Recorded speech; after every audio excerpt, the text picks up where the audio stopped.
Hello friends, मेरा नाम आशीष है और मैं निधि श्री एकेडमी से हूँ। आज हम लोग पढ़ने वाले हैं सिनो इंडिया वॉर 1962। ये पेपर वन मेंस में जो पोस्ट इंडिपेंडेंस का जो टॉपिक है उसमें ये एक इम्पॉर्टेंट पॉइंट बनता है इंडो चाइना वॉर 1962, क्योंकि आजकल के जो हालात चल रहे हैं, खासकर ये जो गलवान वैली में जो अभी स्टैंड ऑफ हुआ, तो ये पूरा सब कुछ 1962 इंडो चाइना वॉर की तरफ ले जाता है। और ये क्योंकि एक करेंट टॉपिक है तो पोस्ट इंडिपेंडेंस को भी इन लोग according to current event integrate कर सकते हैं। तो आज हम लोग पढ़ेंगे इंडो चाइना वॉर 1962 और ये देखेंगे कि इस समय जो गलवान वैली में जो हाल हैं वो क्यों हैं, ऐसा क्यों स्टैंड ऑफ हो रहा है, क्यों फेस ऑफ हो रहे हैं, इसका भी हम लोग रीज़न जानेंगे। अब इसका थोड़ा सा इतिहास जान लेते हैं। Aksai Chin was the part of princely state of Jammu and Kashmir. Jammu and Kashmir British India के टाइम एक प्रिंसली स्टेट हुआ करता था और अक्साई चीन जो है जम्मू कश्मीर का ही पार्ट था। क्योंकि अक्साई चीन बहुत हाइट पे है, लगभग 14-15 हज़ार फीट ऊंचाई पे है, तो वहाँ पे वो वैसे भी बैरन लैंड था, वहाँ पे कोई रहता नहीं था। बट हाँ, एज एन एरिया अक्साई चीन जो है जम्मू कश्मीर का पार्ट था। और ये ब्रिटिश इंडिया ने रिकॉग्नाइज़ भी किया जब उन्होंने जॉनसन लाइन से इंडिया और चाइना की बॉर्डर को डीमार्केट किया। Aksai Chin was a part of princely state of Jammu and Kashmir as per demarcated by Johnson line, but later on China stated that it had never acceded to Johnson Line. During the time of British rule in India, two borders between India and China were proposed, Johnson's Line and McDonald's Line. 1865 में Johnson line propose की गई, जिसमें ये बताया गया कि Aksai चीन जो है भारत का ही हिस्सा है। 1893 में मैकडोनल्ड लाइन प्रपोज की गई, जिसने ये बताया कि अक्साई चीन जो है चीन का हिस्सा है। The Johnson's line proposed in 1865 shows Aksai Chin in Jammu and Kashmir, that is under India's control, whereas McDonald line proposed in 1893 places it under China's control. India considers Johnson line as correct, a rightful national border with China, while on the other hand China considers the McDonald line as the correct border with India. So the Aksai Chin region remained disputed. India को लगता है कि Aksai चीन उसका part है, China को लगता है कि अक्साई चीन उसका पार्ट है, तो वो रीज़न एक्चुअली पूरी तरह से डिस्प्यूटेड है। थोड़ा देख सकते हैं आप, ये दिख रहा होगा आपको, ये अक्साई चीन रीजन है, लद्दाख से बिल्कुल सटा हुआ जुड़ा हुआ है। इस समय चीन का यहाँ पे इल्लीगल कब्ज़ा है और ये जो लद्दाख रीजन है वहाँ पे कई दफ़े ऐसे स्टैंड ऑफ हो जाते हैं, stand of, face of, China और इंडिया की आर्मी में। ऐसा क्यों होता है उसका कारण भी हम लोग देखेंगे। तो अब इसमें एलएसी देख लीजिए कि लाइन ऑफ एक्चुअल कंट्रोल है क्या। तो लाइन ऑफ एक्चुअल कंट्रोल आप देख पा रहे होंगे, ये जो पूरी लाइन है और ये एलएसी है अपनी लाइन ऑफ एक्चुअल कंट्रोल। ये लद्दाख और अक्साई चीन को डिवाइड करती है। लाइन ऑफ एक्चुअल कंट्रोल क्या है, प्रॉपरली डीमार्केटेड नहीं है। जैसे LOC on the other hand properly demarcated है। लाइन ऑफ एक्चुअल कंट्रोल कुछ पक्का नहीं है कहाँ पर है। तो चीन समझ लेता है, कुछ ऐसे रीजन है जहाँ चीन समझ लेता है कि ये हमारा है, इंडिया समझ लेता है कि भाई ये रीजन हमारा है। तो इसलिए हमेशा जो है स्टैंड ऑफ होते रहते हैं दोनों आर्मियों के बीच में। प्रॉपरली डीमार्केटेड का मतलब है कि अगर एक्चुअल टर्म में जाएँ तो जो श्योक नदी और गलवान नदी के ईस्ट में मानी जाती है LAC, line of actual control, कि श्योक नदी और गलवान नदी का जहाँ कॉन्फ्लुएंस होता है उसके ईस्ट में है लाइन ऑफ एक्चुअल कंट्रोल। तो ये नदियाँ क्या है, कई बार अपना पाथ बदल लेती हैं, तो ये एलएसी कभी आगे पीछे होती रहती है, ये कोई परमानेंट लाइन नहीं है, ये जानना चाहिए पहले तो। अब पूरा बॉर्डर देख लेते हैं इंडिया और चाइना का। प्रीलिम्स में भी हमेशा क्वेश्चन बनते हैं और वैसे भी जानना बहुत ज़रूरी है।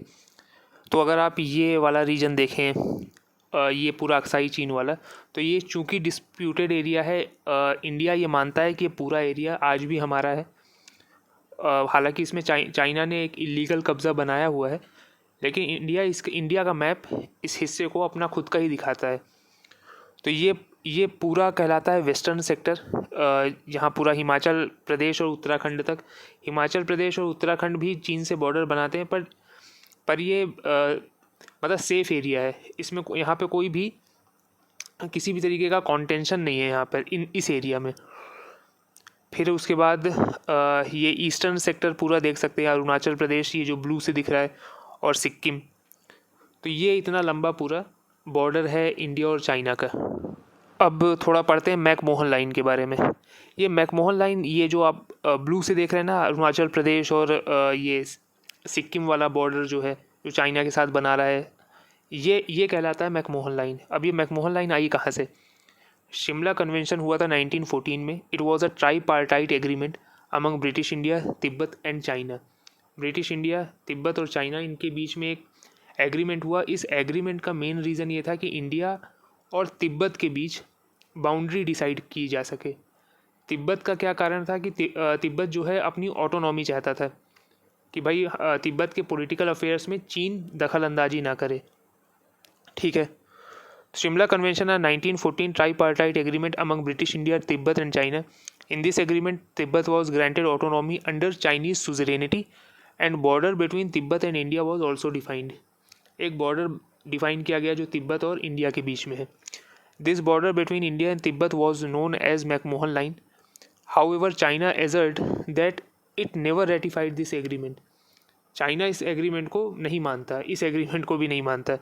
तो Tibet was granted autonomy and Tibet had its spiritual influence over all NEFA including Bhutan, Sikkim, Arunachal Pradesh up to Myanmar. Tibet को इससे ऑटोनॉमी मिल गई कि भाई तिब्बत के पॉलिटिकल अफेयर्स में चीनी सरकार किसी भी तरीके की दखल अंदाजी नहीं कर सकती। प्लस तिब्बत का अपना एक स्पिरिचुअल कंट्रोल था। जैसे आपने सुना होगा कि जो पोप होता है, जो वेटिकन में बैठता है, उसका एक स्पिरिचुअल कंट्रोल होता है क्रिश्चियंस पर अराउंड द वर्ल्ड। तो सिमिलरली इस तरह में जो तिब्बत के जो उस समय स्पिरिचुअल गुरु हुआ करते थे, उनका पूरा नेफा यानी नॉर्थ ईस्टर्न फ्रंटियर एजेंसी, ये जो अपना पूरा अरुणाचल प्रदेश, सिक्किम, भूटान, ये जो पूरा एरिया हो गया, उसमें तिब्बत का एक स्पिरिचुअल कंट्रोल था उन दिनों। 1962 में जो वॉर चालू हुआ, उसके पीछे के क्या डेवलपमेंट थे, उसके पीछे के क्या कारण थे, वो जानते हैं। 1947 में इंडिया आज़ाद हुआ। 1949 में पीपल्स रिपब्लिक ऑफ चाइना बना, मतलब चाइना में एक कम्युनिस्ट सरकार फॉर्म हुई। चाइना 1911 से ही तिब्बत पर कब्ज़ा जमाना चाहता था, तभी 1914 में शिमला कन्वेंशन हुआ, ये तो हमने पढ़ाई। अब 1949 में पीपल्स रिपब्लिक ऑफ चाइना बना। 1950 से ही China started intervening in the internal affairs of Tibet and by 1951 Tibet became national autonomous region of China. Tibet पे चाइना ने चढ़ाई कर दी और तिब्बत पे एक अच्छा खासा कैप्चर कर लिया। 1956 में क्या किया चाइना ने? China constructs a motorable road connecting Xinjiang province of China to Tibet passing through Aksai Chin region. China का एक प्रोविंस है जिनजियांग, वहाँ से उसने रोड बनाई तिब्बत तक, यानी लासा जो तिब्बत की कैपिटल है वहाँ तक। अपने प्रोविंस जिनजियांग को डायरेक्ट कनेक्ट किया तिब्बत के साथ, ताकि ये एक तरीके की कम्युनिकेशन लाइन थी, ताकि कम्युनिकेशन लाइन इस्टेब्लिश रहे चाइना और तिब्बत के बीच। और ये काम बहुत ही छुप कर किया गया, इंडिया को पता भी नहीं चला। इंडिया को तब पता चला जब एक हफ्ते पहले जब चाइना इस रोड को इनॉग्रेट करने की बात कहने लगा। तो इस रोड को मैं आपको मैप के ज़रिए दिखा सकता हूँ। इस मैप में आप अक्साई चीन रीजन देख सकते हैं। तो ये जो पूरी डॉटेड लाइन है अक्साई चीन रीजन से होती हुई जो गुजर रही है, पूरी dotted line, dotted red line, ये जिनजियांग से आ रही है। जिनजियांग में एक जगह है कासगर, वहाँ से आ रही है ये लाइन, और ये पूरा अक्साई चीन रीजन से होते हुए, अक्साई चीन रीजन से गुजरते हुए तिब्बत तक जा रही है। तो ये एक कम्युनिकेशन लाइन है बिटवीन चाइना एंड तिब्बत, और ये 1956 में ही चाइना ने कंस्ट्रक्ट कर ली थी। अब चूँकि चाइना ने अनैतिक तरीके से तिब्बत पे कब्ज़ा किया था, तिब्बत के लोग चाइना में नहीं शामिल होना चाहते थे, और बाद में चाइना ने जो है तिब्बत की स्पिरिचुअल आइडेंटिटी के साथ भी खिलवाड़ करना चालू किया, इंटरवेन करना चालू किया। बहुत सारी मोनेस्ट्रीज़ तोड़ डाली पीपल्स लिबरेशन आर्मी ने, PLA ने, जो चाइनीज़ आर्मी, जो चाइनीज़ नेशनल आर्मी कहलाती है। तो इन सब के अगेंस्ट लासा जो तिब्बत की कैपिटल है, वहाँ पे रेबेलियन हुआ। Lhasa rebellion broke out which was crushed by people's liberation army because of this Lhasa rebellion Dalai Lama, उस समय वहाँ के spiritual guru, Tibetan spiritual leader, fled to India and was given warm reception. He form Tibetan government in exile in Dharamshala. और वहाँ के दलाई लामा, क्योंकि काफ़ी सारा रेबेलियन होने लगा, वहाँ के दलाई लामा भाग के इंडिया आ गए और इंडिया में he was given very warm reception. वो धर्मशाला में, हिमाचल प्रदेश धर्मशाला में गए और वहाँ से वो तिब्बत सरकार को कंट्रोल करने लगे. ठीक है, तो ये सारी चीज़ें जो हैं चाइना को नहीं पसंद आई. चाइना के दिमाग में हमेशा ये था कि इंडिया जो है तिब्बत के अगेंस्ट कोई षड्यंत्र रच रहा है. ठीक है, दलाई लामा को शरण देना प्लस एक तिब्बत की सरकार बनाना, वो भी एग्जाइल में, कि धर्मशाला में बैठकर तिब्बत की सरकार को कंट्रोल किया जा रहा है. तो ये सब चाइना को पसंद नहीं आया. अच्छा, ये बता दूं कि इंडिया और चाइना दोनों उस समय एक नए नेशन स्टेट थे. ठीक है, तो इंडिया को कभी ये नहीं लगता था कि चाइना जो है इंडिया पे वॉर वेज कर सकता है. बल्कि 1954 में ये नारा भी दिया था नेहरू जी ने कि हिंदू चीनी भाई भाई. फिर एक पंचशील एग्रीमेंट था जो कोड ऑफ कंडक्ट बताता है इंडिया और चाइना के बीच में. वो सारी चीज़ें भी साइन की गई. मैं ऐसा होप करता हूँ कि आपको पंचशील एग्रीमेंट पता होगा. तो इंडिया को कभी ये नहीं लग रहा था कि चाइना जो है वॉर वेज कर सकता है फुल फ्लेजेड. तो अब देखते हैं वॉर कैसे चालू हुआ. Later half of 1958 witness China's aggressive manoeuvres in Ladakh area and this resulted in minor face off between the forces. छोटे मोटे स्कर्मिशेस चाइना करता रहता था. कभी लद्दाख एरिया में थोड़ा बहुत कुछ गोलीबारी कर दिया, कभी यहाँ पे ईस्टर्न सेक्टर में अरुणाचल प्रदेश के पास कुछ कर दिया, बट एक तरीके से वॉर नहीं था. तो इन सब ये 1958 से ही कर रहा था चाइना. तो इन सब को रोकने के लिए एक बहुत ही जिसको डिस्प्यूटेड कहते हैं फॉरवर्ड पॉलिसी, बहुत ही बदनाम पॉलिसी जवाहरलाल नेहरू जी ने डिवाइस की. फॉरवर्ड पॉलिसी मतलब it means India should adopt aggressive tactics and establish new outpost further to the north of McMahon line. इसके अनुसार क्या किया गया कि चाइना जैसे जैसे अंदर घुसता आ रहा था इंडिया के, तो इंडियन आर्मी ने क्या किया कि आगे जाकर चाइना, इनफैक्ट मैकमोहन लाइन के भी ऊपर जाकर अपने आउटपोस्ट बना लिए, अपना मिलिट्री कैंप बना लिया, ताकि चाइना की सप्लाईज को काटा जा सके. ठीक है, तो establish new outposts further to the north of McMahon Line. The whole policy was designed with a view that China would not likely to attack even if India began to occupy territory that China considered its own. McMahon line के north में जाएंगे तो देखा जाए तो Chinese territory है. ठीक है, लेकिन इंडिया अगर वहाँ पे आउटपोस्ट बना रहा है, क्यों? क्योंकि चाइनीज़ आर्मी अंदर आती जा रही है इंडिया के. तो उन्हें कभी लगा नहीं था इंडियन को कि चाइना जो है अटैक, फुल फ्लेजेड अटैक कर सकता है. China use this forward policy of Nehru as an excuse to declare war against India and finally on 20th October 1964 war officially started on two front, that is western sector and eastern sector simultaneously. Western sector मतलब वो पूरा अपना लद्दाख वाला reason, और eastern sector मतलब वो अरुणाचल प्रदेश सिक्किम वाला reason. China western sector की बात करें तो Chinese occupied Aksai Chin and overran NEFA north eastern frontier agency, वही अपना अरुणाचल प्रदेश सिक्किम वाला part, and overran NEFA in 4 days. They even occupied Bomdila pass and came down to Tezpur. Tezpur ये असम के पास है. However, on 21st November, this war was stopped. Chinese forces were withdrawn from Indian territory from eastern sector, and on western sector, PLA occupied the desired area and then unilaterally declared ceasefire. ये 1962 जो war था वो पूरा 1 महीने तक चला. 20 अक्टूबर से शुरू हुआ, 21 नवंबर तक चला. जब 21 नवंबर को वॉर ख़त्म हुआ तो चाइनीज़ आर्मी जो अरुणाचल प्रदेश में काफ़ी अंदर तक आ गई थी, वो वापस रिट्रीट कर गई to the north of McMahon line. McMahon line के ऊपर रिट्रीट कर गई. पर वेस्टर्न सेक्टर में अक्साई चीन में जहाँ तक वो घुस आए थे, बस जहाँ तक चाइनीज़ आर्मी घुस आई थी उसी को LAC बोल दिया गया. चाइना का मेन काम ये था कि अक्साई चीन पर कब्जा करना है, क्योंकि उनकी जो मोटरेबल रोड है जो जिनजियांग को तिब्बत से कनेक्ट कर रही है वो वहाँ से पास हो रही है. तो मेन काम ये था चाइना की आर्मी का कि भाई अक्साई चीन पर कब्जा कर लेना है. तो वो जो लाइन ऑफ एक्चुअल कंट्रोल वहाँ वो डिसाइड की गई जहाँ तक चाइनीज़ आर्मी घुस आए थे वेस्टर्न सेक्टर में. यहाँ लिखा भी है कि on western sector PLA occupied the desired area and then unilaterally declared cease fire.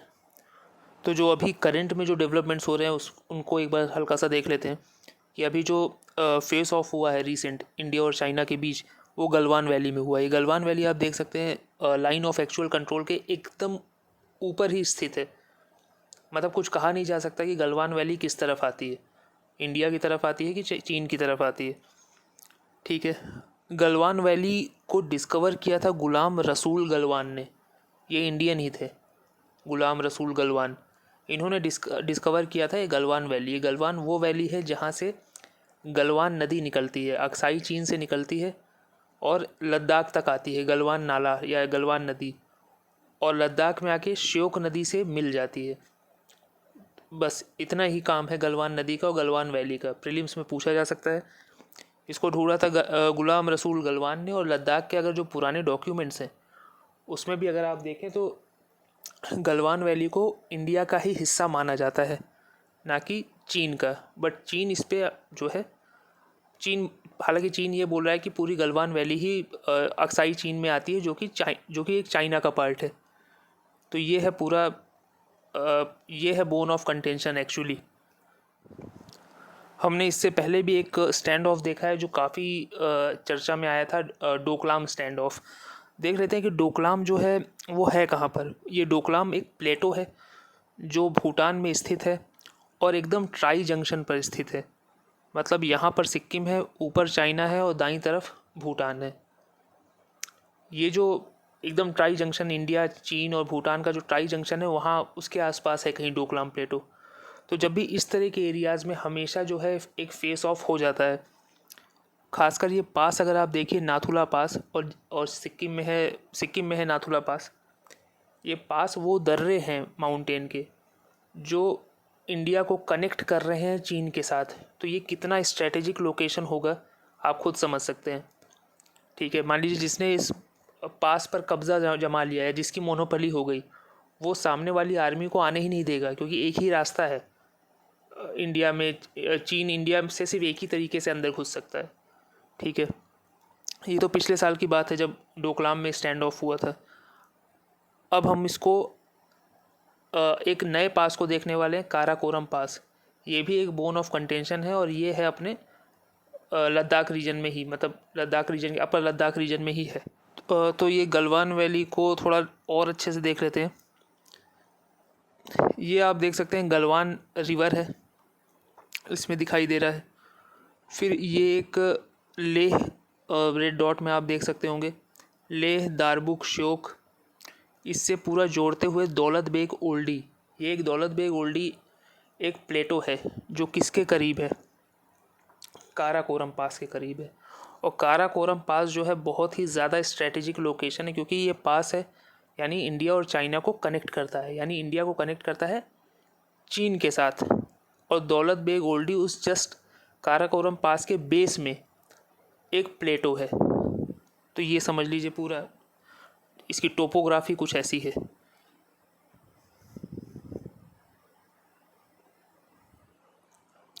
तो पॉइंट ऑफ कंटेंशन क्या है ये जानते हैं, क्यों झगड़ा हो रहा है, क्या दिक्कत है चीन को, उसके बारे में देखते हैं। Galwan valley through which Galwan river flows, it originates in Aksai Chin and flows towards Ladakh and meet with Shyok river. ये हम लोग ने पहले भी समझाया है कि गलवान नदी जो है, जो गलवान वैली के थ्रू बहती है, ये निकलती है अक्साई चीन से और आती है लद्दाख तक। लद्दाख में क्या करती है, ये श्योक नदी के साथ मिल जाती है। श्योक नदी इंडस नदी की ही एक ट्रिब्यूटरी है और गलवान नदी श्योक नदी की ट्रिब्यूटरी है। Line of control lies to the east of this confluence. China claims entire Galwan valley while India claims western side of the valley under its control. ये चाइना जो है पूरी गलवान वैली को कहता है कि हमारी है। इंडिया का कहना है कि जो वेस्टर्न पार्ट है गलवान वैली का, वो इंडिया के अंदर आता है। चलिए दूसरा पॉइंट ऑफ कंटेंशन क्या है, DSDBO। ये दारबुक श्योक दौलत बेग ओल्डी एक रोड है।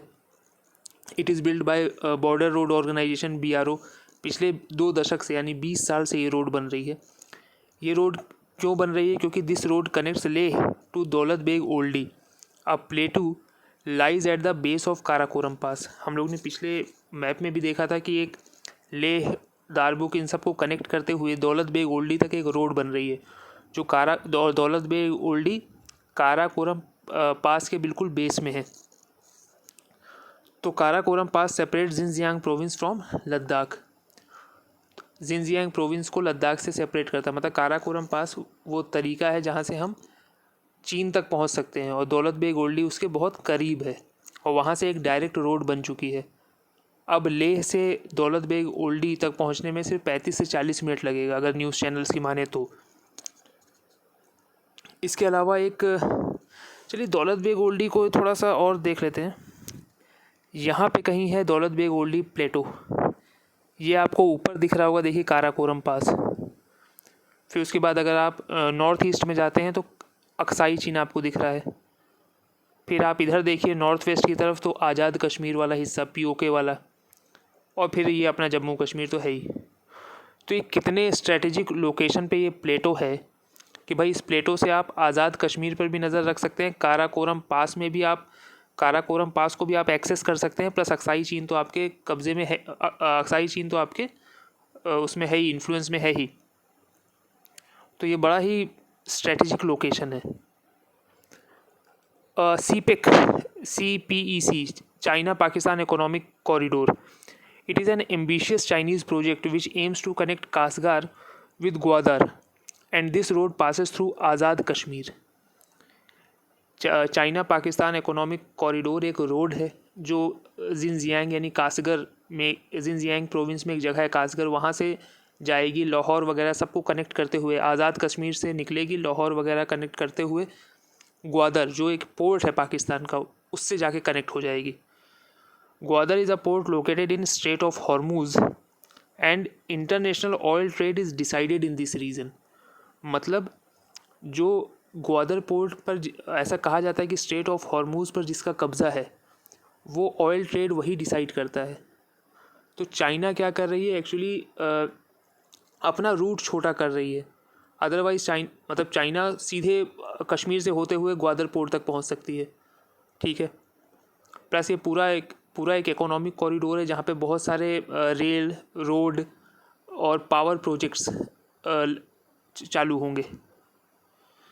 ये तो ठीक है, दौलत बेग ओल्डी बता ही दिया। एक आपको पेंगोंग सो लेक दिख रही होगी, पेंगोंग सो लेक, ये लद्दाख के पास देखिए। ये पेंगोंग सो लेक भी एक बोन ऑफ कंटेंशन ही है। क्यों? क्योंकि ये लेक बहुत लंबी है, 134 किलोमीटर की लेक है, और ये इसका कुछ और सिर्फ 5 किलोमीटर चौड़ी है। तो इसका कुछ पोर्शन इस लेक का इंडिया में आता है और कुछ पोर्शन अक्साई चीन यानी डिस्प्यूटेड एरिया जिस पे चीन का कब्ज़ा है उसमें आता है। तो फ्रेंड्स ये था इंडो चाइना वॉर और इंडो चाइना फेस ऑफ जो अभी गलवान वैली में हो रहा है। पसंद आया हो तो प्लीज़ लाइक करें, शेयर करें, सब्सक्राइब करें। मैं मिलूँगा आपसे अगले वीडियो में, तब तक के लिए गुड बाय।